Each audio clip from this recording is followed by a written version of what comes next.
Welcome to our channel. Today we how to log in and switch bases in Airtable, full guide step by step clearly. To log into Airtable, start by navigating to the Airtable website in your preferred web browser.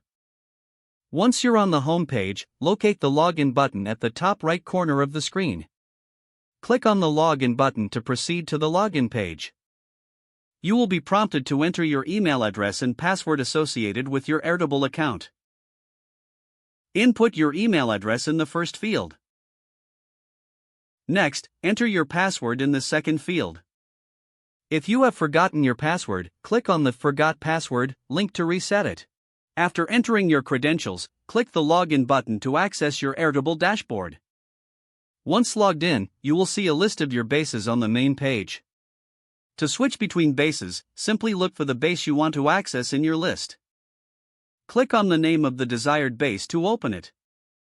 If you need to switch to a different base, you can return to the main dashboard by clicking on the All Bases link or icon. From there, just select another base by clicking on its name. If you want to create a new base, click on the plus New Base option typically found at the bottom of the list. Once your new or selected base is open, you can start organizing your data or collaborating. Remember, you can easily return to your dashboard anytime to switch bases again.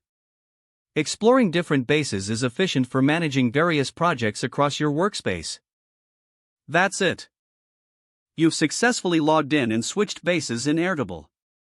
If the page does not load, refresh the browser or try again in a private or incognito window. Make sure you are using the correct email address, then retype it carefully to avoid small typos. If your password is not accepted, use the reset option and create a new strong password you can remember.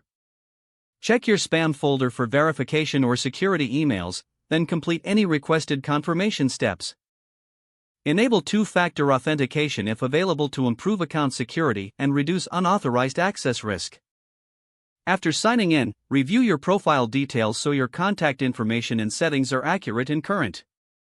If you see an error message, note it down and try again after restarting your device and internet connection. Log out when you finish, especially on shared devices, to keep your account and payment information secure. If the page does not load, refresh the browser or try again in a private or incognito window. Don't forget to like this video and subscribe to our channel for more step-by-step tech guides.